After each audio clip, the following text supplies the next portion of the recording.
Olá, seja bem-vindo ao nosso programa Paz na Tempestade. Este é o primeiro de 10 episódios que nós vamos estar apresentando aqui. Então, todas as quartas-feiras, às 20 horas, você terá um programa especial para acompanhar. Você já pode, então, dar o seu gostei, dar o seu like, compartilhar este link, este convite para muitas pessoas, para que elas também tenham acesso a este conteúdo. Você pode também se inscrever no nosso canal para que juntos nós possamos então compartilhar a mensagem de Deus para muitas pessoas, tá certo? O objetivo deste programa é estudar um pouquinho a respeito do dia a dia, as coisas que nós temos que enfrentar e como nós temos reagido diante delas. Nós vivemos em períodos de pressão psicológica, e então como nós temos nos movimentado diante de tudo isto.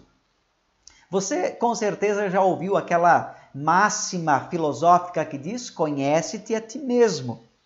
De verdade, se nós não nos conhecermos a nós mesmos, dificilmente vamos encontrar respostas para muitos questionamentos existenciais. É por isso que é importante que a gente se conheça. Possivelmente você já tenha ouvido ou até usado aquele ditado popular que diz: querer é poder. Embora filosoficamente não tem muito a ver com o que se prega, o que se ensina a respeito desse ditado, nós vamos entender e vamos ver aqui que ele tem muito a ver com as nossas atitudes, com as nossas ações. Então, só para dar um exemplo, um atleta, quando ele está se preparando para uma competição, ele não se prepara apenas fisicamente, mas ele se prepara psicologicamente, emocionalmente para o evento. Então, ele fica imaginando como será bom receber o troféu de campeão. Ele fica imaginando como será a alegria de passar pela linha de chegada. Isso tudo o ajuda a ter mais atitude e a se preparar ainda melhor para a competição. Então, nós podemos entender aqui que dos pensamentos fluem, saem, surgem as atitudes. Não é verdade? Outro ponto importante é que o que acontece ao nosso redor modifica a forma de pensar e agir. Eu vou te dar aqui alguns exemplos. O ambiente. Como o ambiente pode mudar a nossa forma de pensar e agir? Maurício foi até uma imobiliária com o intuito de alugar uma casa. Nem passava na cabeça dele em comprar um imóvel.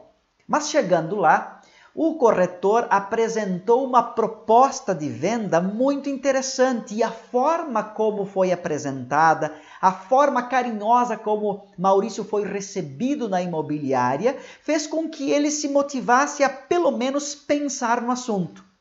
2 dias depois ele estava assinando um contrato, não de locação, mas de compra do imóvel.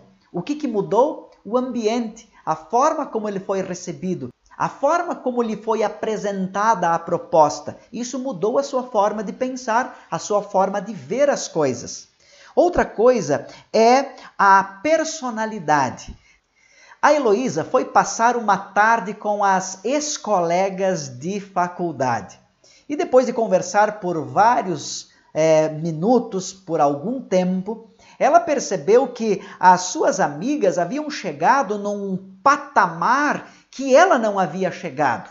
E ela começou então a se comparar. E quando ela voltou para casa, fazendo esta comparação com as suas colegas, ela começou a se sentir para baixo, começou a sentir tristeza, começou a se sentir desprezível por não ter chegado a um patamar que as outras chegaram.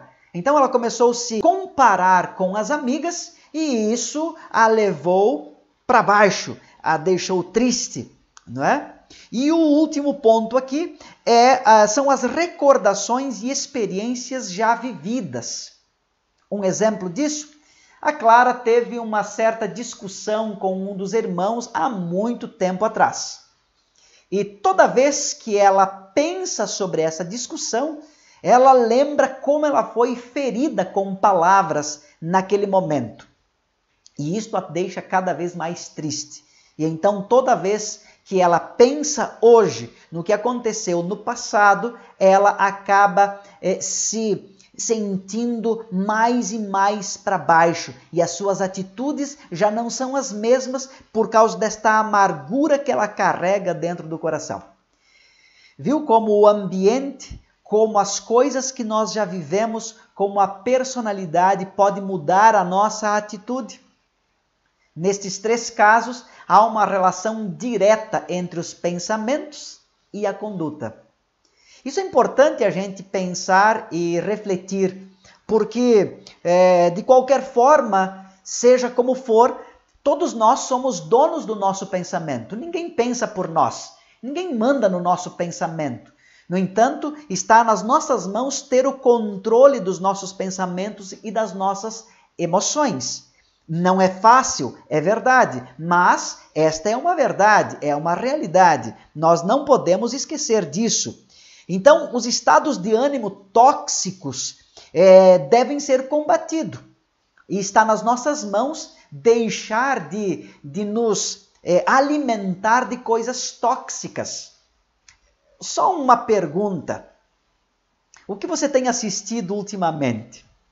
O que você tem lido ultimamente? O que você tem ouvido ultimamente? Se você tem tido pensamentos depressivos, se você vive ansioso, ansiosa, se você já não tem uma perspectiva quanto ao futuro, eu faço um desafio para você.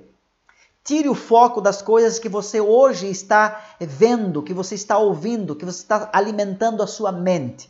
Tira o foco por pelo menos uma semana. Desliga tudo isso. Leia um bom livro. Pense em coisas diferentes do que você tem pensado hoje e eu te garanto que esses sentimentos vão mudar. Porque o ambiente, as coisas que você tem absorvido, tem feito a sua vida ser pesada. Há muitas evidências de que pensamentos positivos podem melhorar a vida do ser humano em muitos aspectos. Por exemplo, as pessoas que são otimistas, que são felizes, elas têm o seu sistema imunológico mais fortalecido. Pessoas que têm um tipo grave de doença, elas conseguem viver mais tempo sem que a doença avance quando ela tem pensamentos positivos. Vários estudos já demonstraram isso. Então, a saúde de forma geral ganha quando a gente é otimista, quando a gente produz e quando você mantém pensamentos otimistas, pensamentos positivos. Isso não tem nada a ver com a questão de dizer que há uma força do pensamento. Não, é que quando você pensa em algo bom, automaticamente você vai criar mecanismos para que aquele algo bom que você está pensando se torne uma realidade na sua vida. Portanto, a força do pensamento tem a ver com o que ela gera dentro do seu organismo para te impulsionar e conseguir vencer, então, no seu dia a dia. Algumas das coisas que você pode fazer para manter uma mente positiva. Primeiro, tenha pensamentos positivos sobre si mesmo. Não fique se comparando com outras pessoas. Não fique se comparando com artistas, com jogadores, com pessoas que você conhece na mídia. Aquilo que se apresenta na mídia não é real. A vida destas pessoas lá atrás das câmeras é bem diferente. Então não fique se comparando a isto. Mesmo que seja uma vida real de alguém a quem você se espelha, se espelhar em alguém para dizer, olha, eu vejo importantes ações daquela pessoa e então eu quero ter as mesmas ações dela. É uma coisa. Agora, querer ser a pessoa é totalmente diferente. Não queira ser outra pessoa. Você é você e ponto final. Tá certo? Outro ponto importante. Tenha pensamentos positivos sobre o passado. Não culpe o passado pelas dificuldades do presente. Isto é totalmente inútil. Nós sabemos que as coisas do passado influenciam nas coisas do presente, mas culpar as coisas do passado para eu não ter uma atitude diferente hoje, realmente não faz sentido, não é verdade? Um outro aspecto, tenha pensamentos positivos sobre o futuro. O futuro pode mudar. Então, se você tem um planejamento para as coisas do futuro, mas as circunstâncias gerais mudam, você vai ter que mudar também. Então, não significa que não deu certo porque você não conseguiu fazer. É que as circunstâncias ao seu redor fizeram com que você tivesse que tomar um outro rumo. Portanto, pense positivo assim. Tenha pensamentos positivos em relação ao ambiente e às pessoas. Embora nem tudo seja perfeito, existem também coisas belas e experiências agradáveis. Então, pense nisto ao invés de pensar nas coisas ruins. O pensamento otimista é uma opção excelente para conservar a saúde mental e alcançar metas. Mas não dá para crer que tudo se resolve com o pensamento, certo? Agora, se a gente parar para pensar, então, surge aí uma pergunta. Quem sou eu e como eu devo lidar com estas questões? Vimos que só os pensamentos positivos não vão mudar tudo. Eu tenho uma solução para você. E é nisso que eu quero pautar o restante da nossa conversa hoje. Eu quero te convidar para abrir a Bíblia Sagrada. Sim, a Bíblia é um livro especial. A Bíblia nos ajuda a entender quem somos nós, como Deus nos vê e como nós podemos nos enxergar também. Por isso, eu quero convidar você para abrir a palavra de Deus agora. Então, se você já está com a Bíblia nas mãos, feche os seus olhos e nós vamos orar ao Senhor. Querido Pai, nós estamos agora com a Bíblia aberta em nossas mãos e nós queremos estudá-la. Portanto, nós rogamos que o Espírito Santo, aquele que iluminou os escritores bíblicos, inspirando-os a escrever as sagradas letras, que ele venha nos abrir a mente agora para a compreensão da tua palavra. Abençoe a cada estudante neste momento, em nome do Senhor Jesus. Amém. Abra aí a sua Bíblia comigo, na segunda carta de Timóteo, ou melhor, na segunda carta a Timóteo. E nós vamos encontrar aqui um texto muito conhecido e que eu gostaria de rever com você. 2 Timóteo, capítulo 3, e o verso é o verso 16, onde nos diz o seguinte: toda a Escritura é inspirada por Deus e útil para o ensino, para a repreensão, para a correção, para a educação na justiça. E o verso 17 diz, a fim de que o homem de Deus seja perfeito e perfeitamente habilitado para toda boa obra. Nós vemos aqui então que a Bíblia, toda a Bíblia, ela é útil para nos ensinar, ela é útil para nos repreender, ela é útil para nos corrigir, ela é útil para nos educar.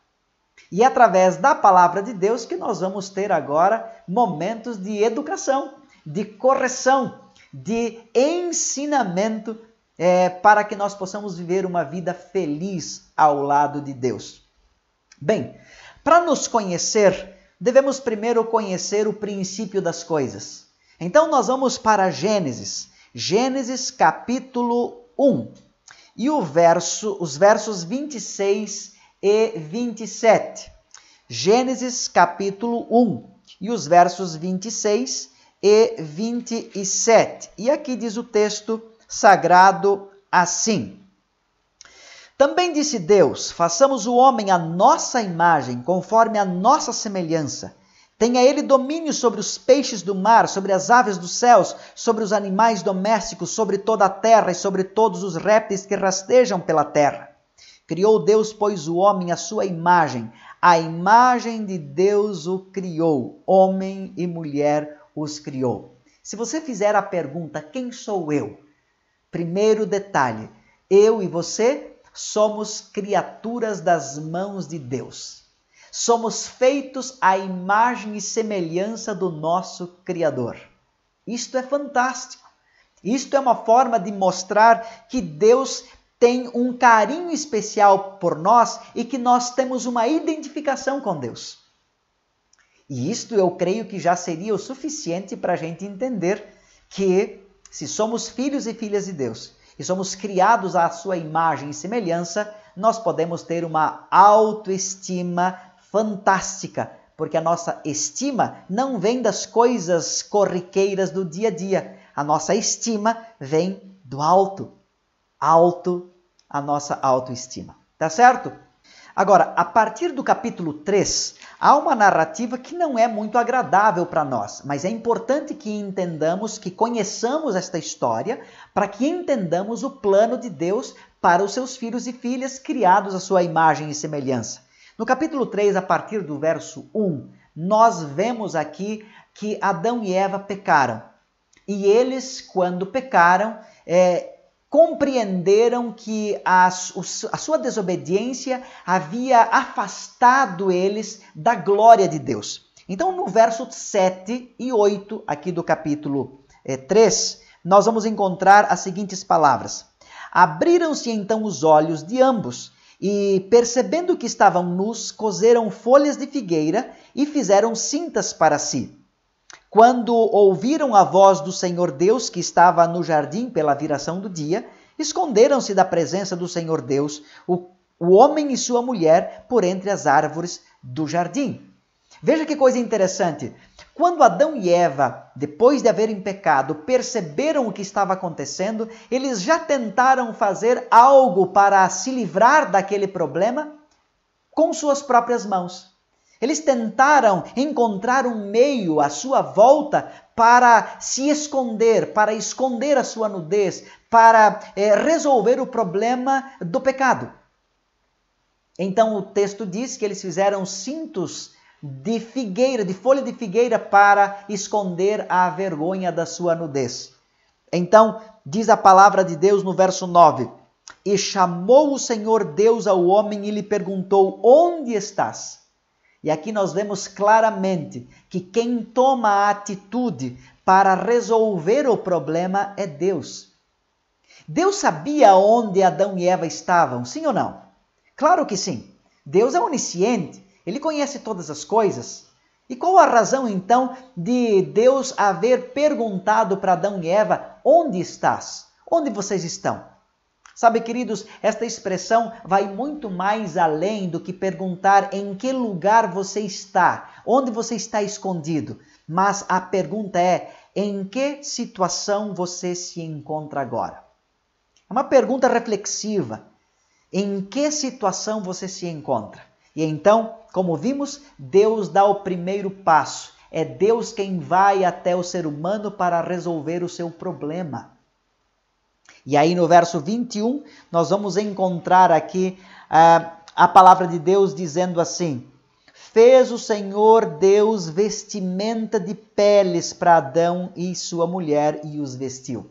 Sabe aquela cinta de folha de figueira que eles fizeram? Isso de nada iria adiantar para resolver o seu problema. O seu problema só poderia ser resolvido se Deus intervisse agora. Deus então faz roupas de pele e dá para Adão e Eva vestirem. É Deus quem toma a atitude, é Deus quem vai atrás para dizer, filho, eu estou aqui para resolver o seu problema. E pensa um pouquinho comigo. Para que aquelas vestes de pele pudessem ser reais, um animal teve que ser morto. Certo?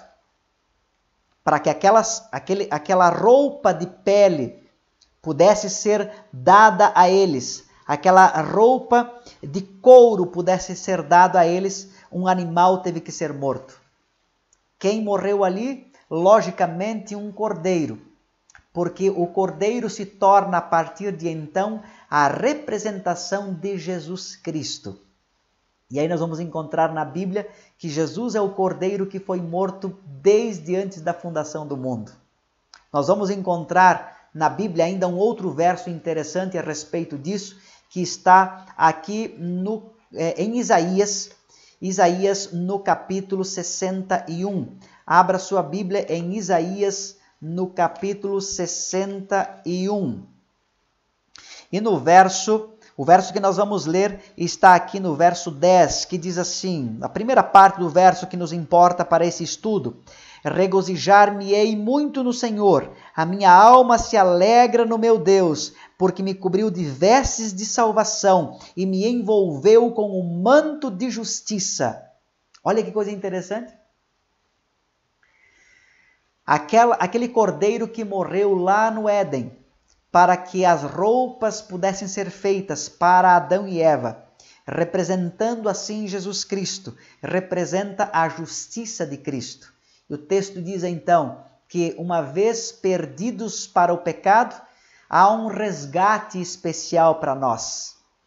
O resgate é Cristo Jesus viria para morrer por cada um de nós, para morrer no nosso lugar. E então o texto diz que através da sua justiça, nós somos agora vestidos com vestes de salvação, com um manto da justiça divina, através de Cristo Jesus. Isto não é maravilhoso?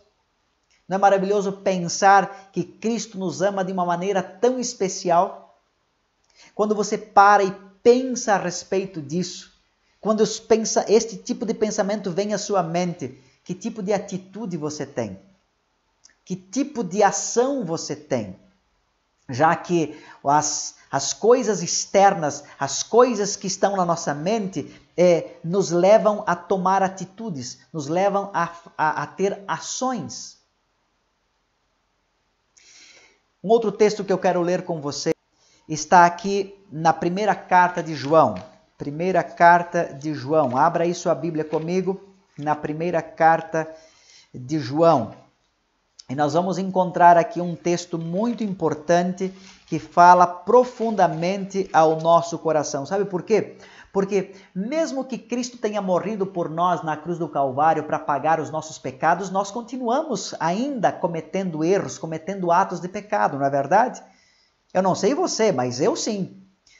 Eu sou pecador e você precisa entender que você também é pecador, porque a Bíblia diz que todos pecaram. Todos pecaram. Mas a Bíblia também diz que quando nós nos arrependemos dos nossos pecados, Ele é fiel para nos perdoar. E olha só o que diz aqui no capítulo 1 de João, nos versos 9. Diz assim: se confessarmos os nossos pecados, Ele é fiel e justo para nos perdoar os pecados e nos purificar de toda injustiça. Se dissermos que não temos cometido pecado, fazemo-lo mentiroso e a sua palavra não está em nós. Olha que coisa interessante. Se confessarmos os nossos pecados, Ele é fiel, Ele é justo para nos perdoar. Pela sua justiça, pela sua fidelidade, Ele nos perdoa, Ele apaga as nossas transgressões.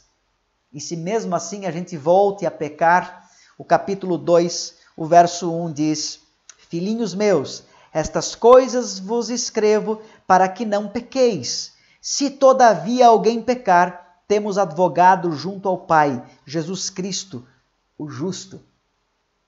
Ainda assim, mesmo pecadores e mesmo cometendo atos de pecado constantemente, Deus está disposto a nos perdoar e nós temos um advogado junto ao Pai, Cristo Jesus, aquele que morreu por nós na cruz do Calvário. Ele é o nosso advogado. Ele pode não apenas nos perdoar, mas Ele intercede por nós diante do trono da graça. Amém por isso? Volto a perguntar. Quando você pensa sobre o sacrifício de Cristo lá na cruz do Calvário, o que vem à sua mente? Como está o seu coração agora, sabendo que, por maior pecador que você seja, Deus te ama de tal forma que se oferece para te perdoar, que se oferece para morrer no teu lugar? E é nessa condição amorável de perdoados agora que Deus nos dá uma promessa, Deus nos faz uma grande proposta. E eu quero te convidar para abrir a Bíblia em Romanos, no capítulo 8. Romanos, no capítulo 8.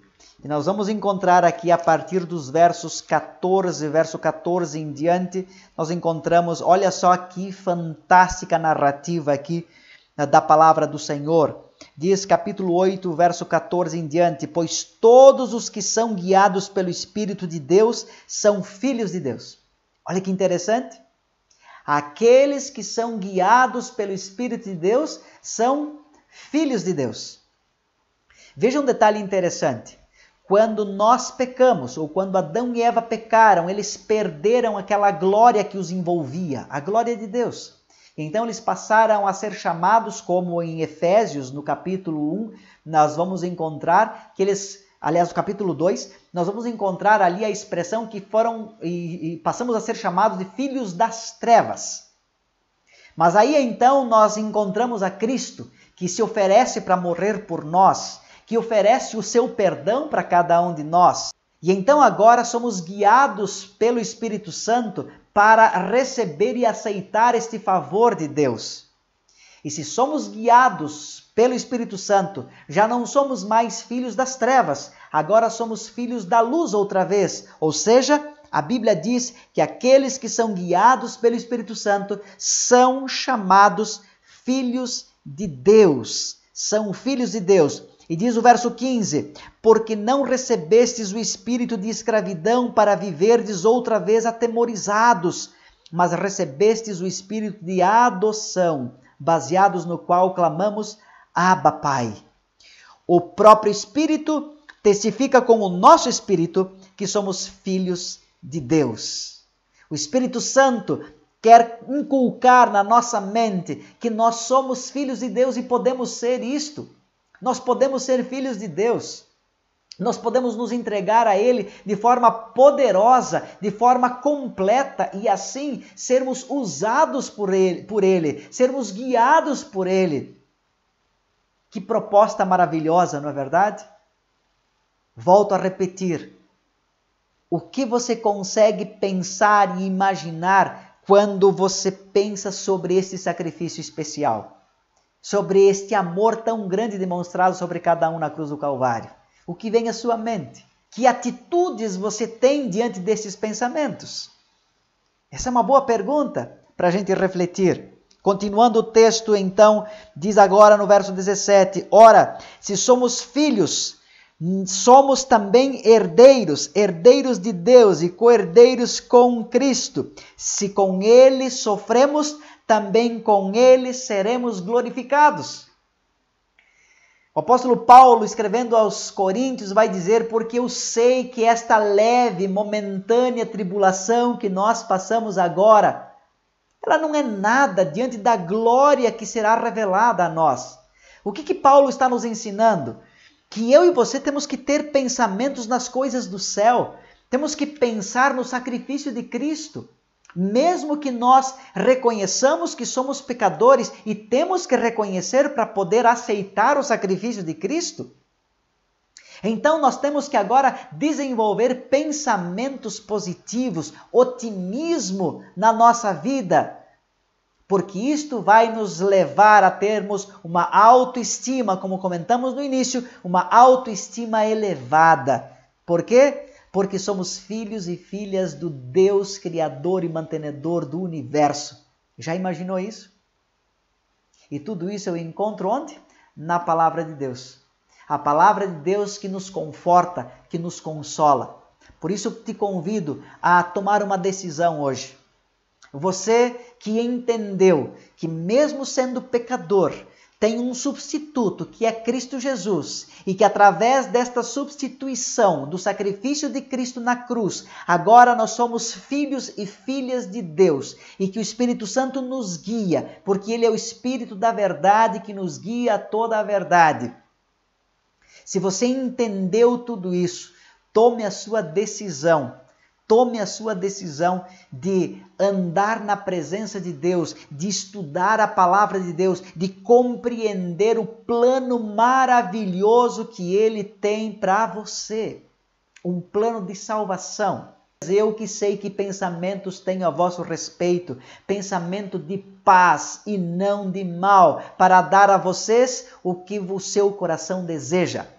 E se o seu coração deseja paz, se o seu coração deseja salvação, se o seu coração deseja viver a eternidade e viver já experimentando esta eternidade aqui, então tome a sua decisão hoje, agora. Não deixe para depois, é agora o momento da sua decisão, a decisão de andar ao lado de Cristo, de fazer dele a sua rocha eterna, de fazer dele o seu guia especial constante, de ser coberto pela sua justiça, o seu manto de justiça. Faça da Bíblia o seu guia, porque ela é a palavra de Deus para você. Lâmpada para os meus pés é a tua palavra e luz para os meus caminhos. Tome a decisão de pensar nas coisas do céu, pensar em Cristo, porque os teus pensamentos, o que está nos teus pensamentos, vai te levar a ter atitudes corretas. Se você pensa nas coisas de Deus, com certeza as suas atitudes serão em direção ao céu, em direção a Deus sempre. Que você tenha este desejo dentro do seu coração e que você tome esta decisão agora. E por isso eu quero orar por você. Querido Deus, obrigado por tua palavra, obrigado por nos ajudar a entender que somos sim pecadores, mas somos pecadores perdoados pelo sangue de Cristo Jesus. Que um dia, quando o pecado entrou, considerados agora filhos das trevas, por amor do teu nome, pela tua fidelidade, Cristo morreu por nós, nos levando outra vez a sermos filhos e filhas do Rei do Universo. Pai querido, abençoa esta pessoa, esse teu filho, essa tua filha que agora está tomando a decisão de andar nos teus caminhos, de ter pensamentos positivos e pensamentos nas coisas do céu, pensamentos no perdão, pensamentos na graça, para que suas atitudes, para que as suas ações sejam pautadas por esse tipo de pensamento, por esse tipo de sentimento. Guarda e protege a cada um de nós, em nome do Senhor Jesus. Amém. Amém. Que Deus te abençoe. Nos encontramos na próxima quarta-feira, 20 horas, aqui nesse canal. Não se esquece, compartilha, vai colocando aí o seu like, o seu gostei, para que esta mensagem chegue a muitos lugares com uma mensagem de paz e esperança. Que você tenha paz na tempestade.